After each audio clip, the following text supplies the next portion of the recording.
Go, Chundria. It's Chundria Show.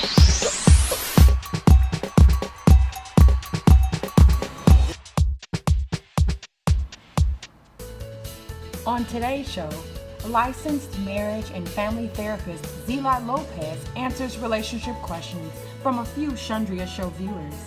Comedian and comedy writer Dave Helem talks about turning your passion to profit. Michelle Collins, author of the book Spirit Check, talks about emotional mastery for better relationships. And author Kofa Boyah talks about his latest science fiction project, Gemini.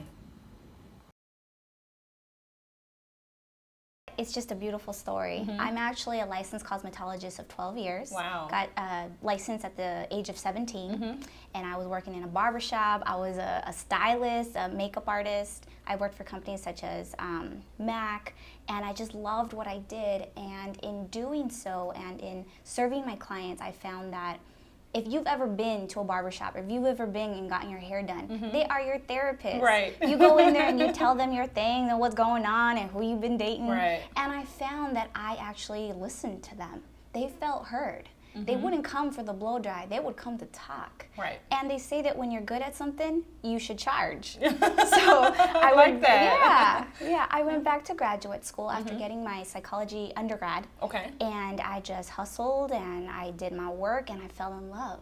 I found my second love of my life. And that's why I have led it to this career.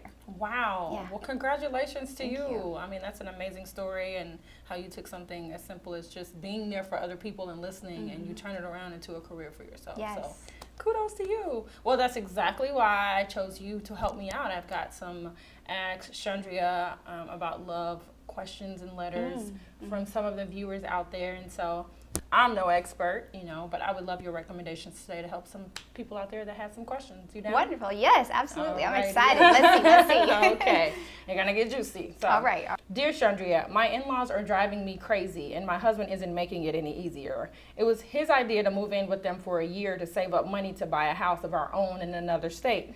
As a young bride, I wasn't crazy about the idea, but I supported it. Now, 4 years later, and a few setbacks, we are still living in his childhood home with his parents and siblings. When I bring it up, he gets so annoyed, and we end up arguing every time. He assures me that this is temporary, but after 4 years, I don't know if we'll be moving anytime soon. I believe he's afraid to leave the nest, and we argue so frequently that I wonder if our relationship will be able to survive. Naomi R. wants to know, what should she do? Naomi, you are not alone. In-laws are definitely a tough subject just because you love them and you need your own civil distance. Love them, but from afar. So I think the best recommendation here is definitely develop a better communication with her husband because that's where the love is. That's where you need to grow just like a plant. The best solution I hear is improving the communication with I statements. Oh, I see. So it's possible that he might become reactive or upset or just not want to talk about it after a while because it's attacking language versus providing a solution or a suggestion. There's a big difference between, my love, I feel upset when such and such happens in this home versus you never hear me out. Right. We're never moving out. Right. It's the extremes of never and always. So as long as you improve the I statements and get those rolling, we will get communication flowing and something will come from that. What the outcome is, who knows? But if you have a better communication with your husband, you could be in a box and still be in love. Wow. Great advice. Yes. Great advice. Yes. Thank you. You hear that, Naomi? Just talk it out. Don't make any rash decisions. Okay, the next one. Here we go. It says, Dear Chundria, my 16-year-old daughter wants to go on birth control pills. Her mother and I are divorced and have a difference in opinion. My ex-wife would rather support the idea rather than become a grandparent sooner than later. Personally, I feel she's giving our daughter a pass just because she has a boyfriend now. I feel we should be firm and put our foot down on the fact that she should not be having sex, boyfriend or not. Ordinarily, we pride ourselves on making big decisions together, but this one is beyond us. How can we ever agree? Mark B. wants to know. Mark. Ooh, being a single father is tough. It is so tough. And Mark, I will say this, one of the most beautiful opportunities you will have in this life is to grow as a parent. And there's this thing that we call, it's called imperfect parenting. It's knowing that you are good enough regardless of what the outcome is. It's detaching yourself from the mother of your child, from your daughter's behaviors or their results. It's knowing that you are coming forth in your authenticity and your full madness and saying, daughter, this is what I could provide to you in guidance and in psychoeducation for birth control and sex and just all that nitty-gritty stuff, and still detaching yourself and saying, I provided everything I could as a father, and my baby is going to make her own decisions. And that's all. That's all you can do. Right. Yeah. They're kind of grown at 16, aren't they? They're there. There's some people, though, that be 20-something and they're not grown. Oh, They are not grown. Yeah. Question is, Dear Chundria, I have finally found the woman I want to marry, and everything has been perfect. But when we discussed how we would sign our names on a certificate, she let me know that she wants to keep her last name instead of changing it to mine. Now, I know this is 2017 and everything, and a lot of the rules in the rule books have changed, but I'm old school and I think that the woman should change her last name to her husband's name. How can I be supportive of her desire to keep her name, but also not feel like less of a man because she doesn't want to take mine? This comes from Carter C. Any advice for Carter? Yes. Well, Carter, just to begin, congratulations on finding the one. That is definitely exciting. Absolutely. And Carter, I guess I'll start off with this. A rose by any other name would just smell as sweet.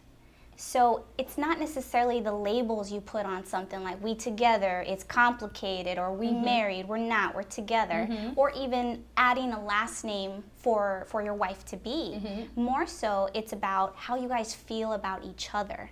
But I will address it, and I think it's definitely a mutual decision that you have to make, not just one person, or pushing somebody to do something they don't want to do will never have a good outcome. It's definitely something that has to birth naturally from your loved one, from your boo thing. So if she's not willing, there's no point in pushing her.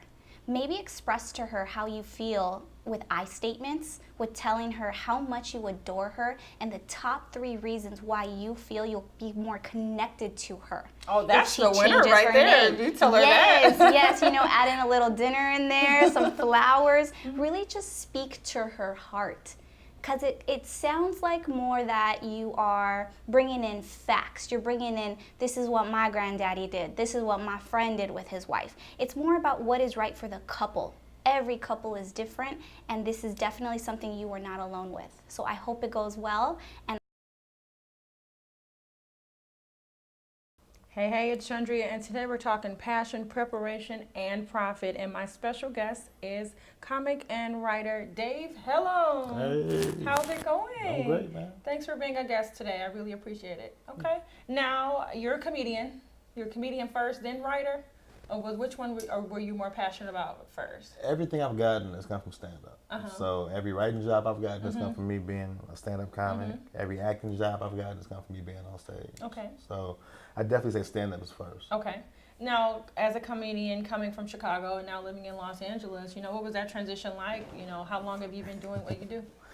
Man, I was blessed. I was coming from D.C. Doing a show for Second City called Black Side of the Moon. And I came back to Chicago, and I was like, man, I don't want to be here. I kind of felt like I outgrew the city. Right. And then I interviewed for a show here called Hood Adjacent on Comedy Central in October of last year, and I didn't get it. So I was like, man, all right. So I got. You interviewed to be on the show? To be a writer for the show. Okay, I see. And I felt good about it. I was like, I felt like the interview went well, but I didn't have any experience. Okay. Right? So I didn't get it. So I came back to Chicago in January, and I was just like, it's gray and cold in Chicago. Yes. And then my boy James Davis, is his show, hit me up and said, hey, we're trying to bring you on. It's opening. So I came out January. So at that time, you were back in Chicago. I literally you had moved back. Had you ever moved to LA, or you just came out here for that opportunity? We were in DC for 2 months doing the show, and the show was over. So I went back with just going back to Chicago because that's just what it was. And I'm literally doing a stand-up set, and I get off the stage, and I my phone's blinking, and I say I got an email. It's my manager. He said, "Yo, buy your ticket to LA. You start work on Monday on this show." I'm just like, buy your ticket to LA. You start work on Monday on a show that you had already been told that you weren't going to. You better be lucky I had some money. To fly here. You know, but I moved. I stayed on couches, on floors, and that was 9 months ago. Wow. And look at that. I mean, to talk about passion, I mean, you're obviously passionate about making people laugh. You're passionate about entertaining. So, I mean, how long have you been doing, you know, a life as a comic? Has it just something that you were just, or have you always just been the funny guy who, no? I was never, like, I was funny, but I was always the dude that got roasted a lot of times. So, like, I would have, like, an inner funny person, but it would be, like, trapped inside. Because I was just kind of like the nerd, like the black nerd. Okay. So, I was married in Atlanta. And I went through a divorce, and I was like, you know what? If my life is here right now, which is not really in a good space, let me just try something. And I tried it, and I loved it. That was like 8 years ago, and I've been doing it full time for the last 2 years. I used to be a high school math teacher. Wow! Yeah. You taught math. You went from the nerdy black kid. You were married, you got divorced, you were teaching high school math, you were living in Atlanta. Then you flipped and said, you know what? Then I moved back to Chicago, and I started doing stand-up. Started doing stand-up, and how here you are living in LA, Tell me. writing on a hit show. Yeah, so man. How was that experience been writing for, that's on Comedy Central? Yeah, it's called Hood Adjacent on Comedy Central. It's a great show. It was a great experience. It's good coming to work doing what you love. Yes. And then they bring you your check every Thursday. Oh, profits. They find you. And give you your money. Give you your money. Now you got to give 10% of that money to somebody, you know, like your management, Right. and they tax the hell out of it. But nothing like it, man. I was just like, ooh, this is all my money? For me. This is my money? So, you know, I mean, you're living your dream, but you're also living someone else's dream at this time. You know, I mean, I think that's what LA is built on, passion. It's built on people that come here for whatever they want to do, whatever they can't sleep at night thinking about. And so many of us, I'll include myself, you know, you're doing things that may not necessarily pay you, but you're doing, you have to work your way up. You're hustling, you're grinding, and you're doing that thing. Absolutely. And you're not making any money, or you're not making what that you really need to get by. And I wanted to interview you because I feel like I've been watching, you're from Chicago, you're from the hometown. But furthermore, like, you're the epitome of that dream that so many people share, that they want to turn that passion, preparing, you're grinding, you're hustling, you're networking, and you're just continuing to work your craft. And then an opportunity comes, and I feel like then now you're getting a check every Thursday, you know? So what advice do you have for someone who may be on the brink of giving up, may feel like it's too hard, may feel like I love what I do, but it's taxing, I'm on couches. You have to be willing to risk it all. You know what I mean? Like I've sacrificed so many relationships, like through love and people who I've dated. Who couldn't handle how dedicated you were to the craft? Yes, that a lot of times, or even knowing that I didn't want to be in Chicago and dating somebody, and I'm just like, man, like that was in Chicago, right? And being like, you know what, you're a great lady, but I don't want to be. I'm not gonna be here. I'm not gonna be here, right? So let me not waste your time. I don't want to be an F boy. You know what I'm saying? So you know. So having them conversations, and women hate you when you say that, but then like after you know, after like 2 months, and you know they unblock you, then you have a conversation, they be like, thank you. You know, well, some of them do. Thank you for being honest and direct with me like that. I'm still blocked for some of them, but you know, but some of them see the light and be like, I'm proud of you. Why do we do that? Man, I don't. Like, I'm breaking up with you. How do you have to block me? I'm not gonna reach out. Yo, the petty level. The petty level is high. Petty Watt, Petty Murphy, like I'm working with you and you're blocking me. Okay, but I get it. But people, so that's my advice is like you have to be willing to. If you have talent and you put every amount of effort you have into doing something, I think there's a majority of the time you'll be successful. But people don't have the work ethic half the time. Well, they have the talent, they just don't put enough grind into it. It's like I don't know really anybody, honestly, who was very talented, who was grinding, who was not making sure. I know people who grind who don't have talent. Yes. And I'm like, please. And then vice versa, there aren't a lot of people who have talent and they don't grind as hard as they should. I know so many people who don't have talent and they just grind. And they have great graphic editors, so they make amazing flyers. And they make them look good. But they have nothing. Especially comics. Oh, gosh. It's a lot of bad comics. So your book, Spirit Check, offers practical solutions for emotional mastery. Yes. Define that for me. How does emotional mastery benefit us in our relationships? So I feel like if you calm your emotions, you calm your life.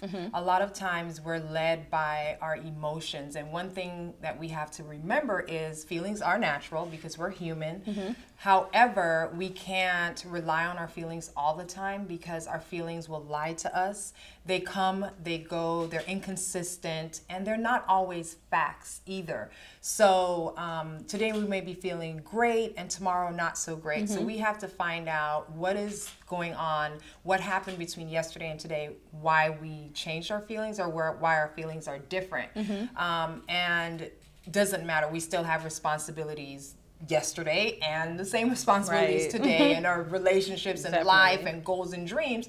So we still have to press through that emotion and not rely on it to lead our life. And so emotional mastery just means no matter what is my feeling, how I'm thinking, my thoughts with what I have to do and what's happening in my life, I still have to fulfill the call that God has on my life, no matter how I feel about it, no matter what you are coming against me with, which we know is going to be distractions and obstacles and challenges. So we just have to really pursue no matter what.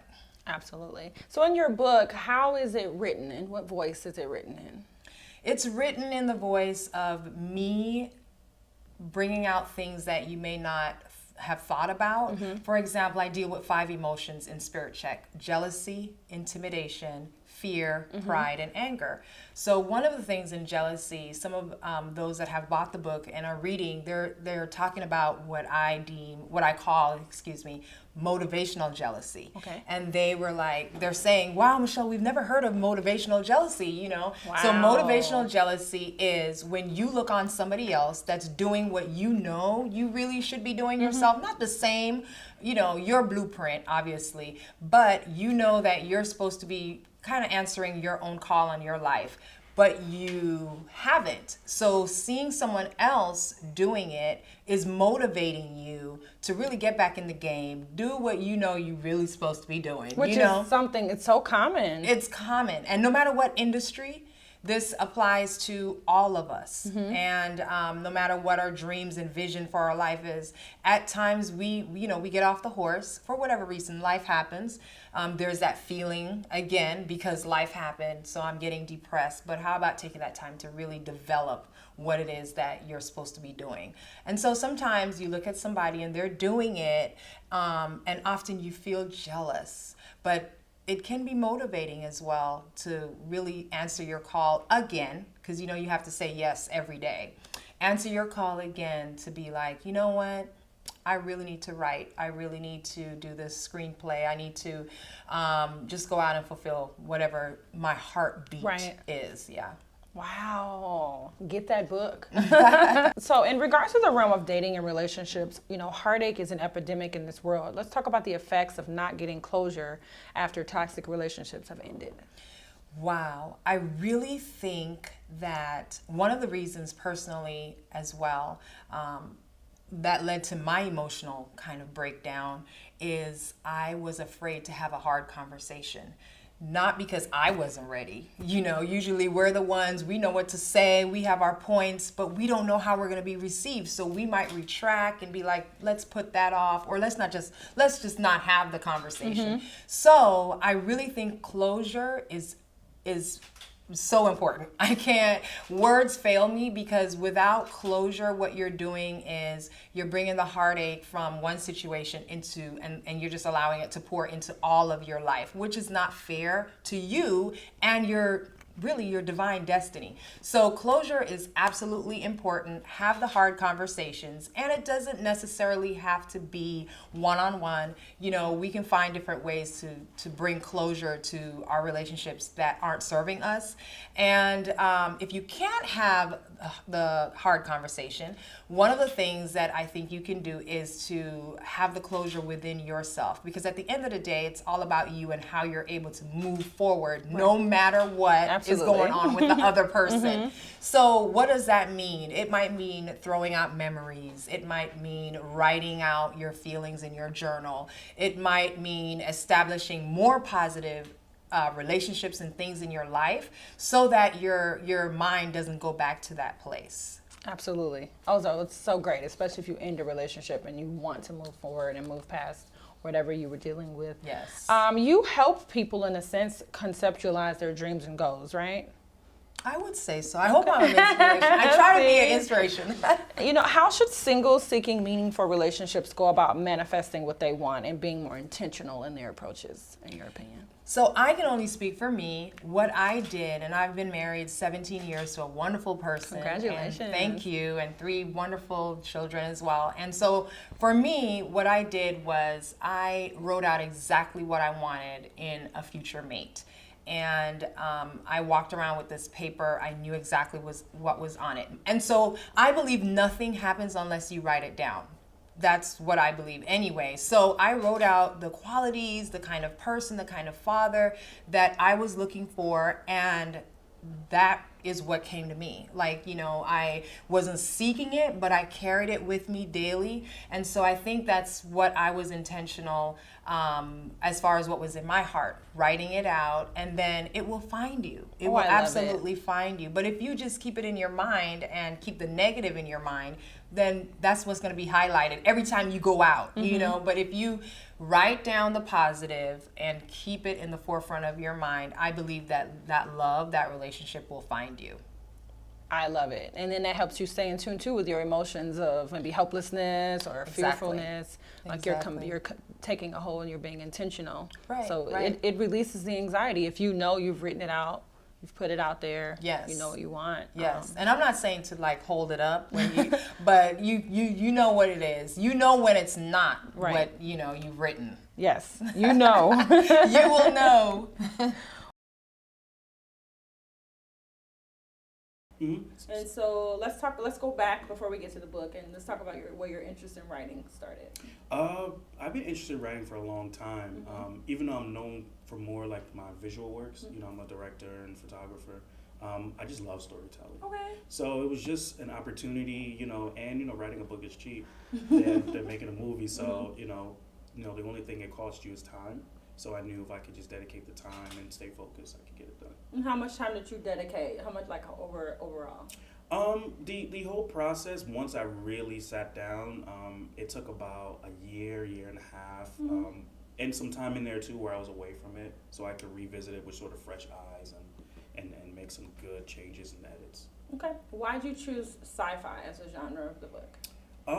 That's kind of what I've been into. You know, I grew up drawing comic books as a kid, like watching cartoons, and I was kind of like, you know, the nerdy kid, the art kid. So sci-fi, naturally, I gravitated towards that. And, you know, I feel like there weren't a lot of sci-fi stories out there, you know, featuring like, you know, black leads and stuff. So interesting, I created this character as a teenager in my mind. Wow. Yeah, you know, just tell my friends about it. But, you know, in reality, I didn't have much more than just a name and like cool powers. But, you know, just kind of searching for something to put out there. Now as an adult, I was like, you know, I'm going to revisit this. And once I got serious about it, I was able to put it together. Wow. Awesome. Okay, so let's talk about June Gemini. Is June Gemini, is that your lead character in the book? Yeah. Well, June Gemini is the title of the book. His name isn't necessarily June Gemini. But, you know, I'm going to leave the audience for people to find out what that means. Let them figure it out on their own or interpret it as they will. Yeah.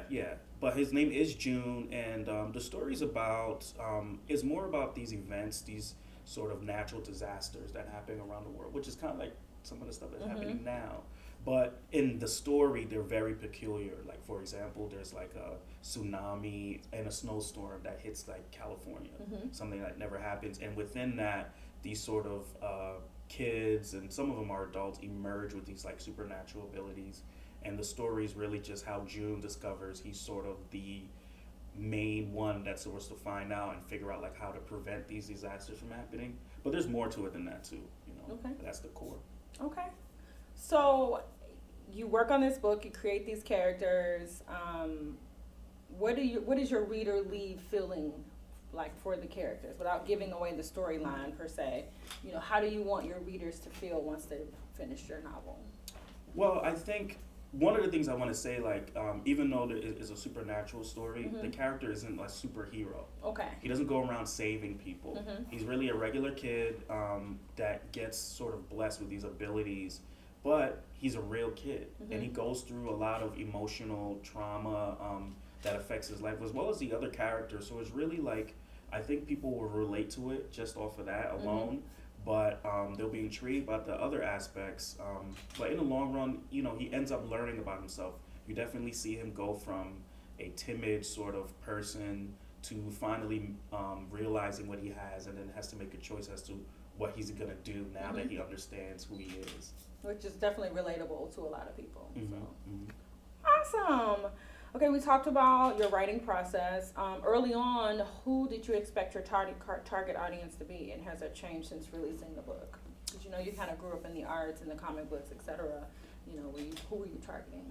You know, that's a great question because the initial idea was for it to be a comic book because I was doing a lot of art at the time. But as I sort of thought about it more, I realized that I really wanted the story to have as much reach as possible. So it went from being like this core, like, oh, I'm gonna go for the comic book heads, to let it just be a story that people can absorb, and like they won't be afraid to pick it up or thinking, oh, this isn't for me, it's a comic book. So but it was something I kind of decided while writing it, more so like now that the story's out, I'm sort of just still aiming at that core group of people that are into like what Marvel or into. But again, I think there's elements there that I feel like anybody can pick it up, and like the heart of the story they can resonate with. I love it. I'm excited. What type of feedback have you received from any of your readers so far? You know, it's been positive. It's been very positive. That's awesome.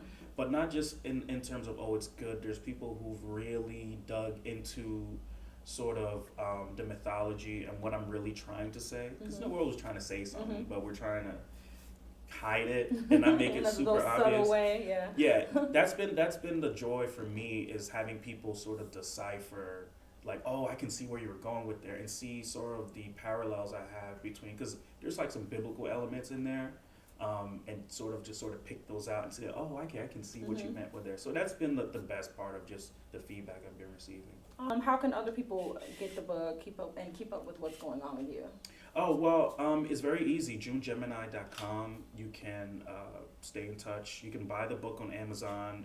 The website links to the Amazon. You can get it on iTunes. You can get it on Barnes & Noble. Pretty much anywhere you can download it on your Kindle. Awesome. And, you know, there's also social media. Same thing, June Gemini. And, yeah, just keep it simple, June Gemini. Awesome. Thanks for watching. Visit us online at ChundriaShow.com. See more interview clips, be a special guest, and find out how you can get tickets to a live show.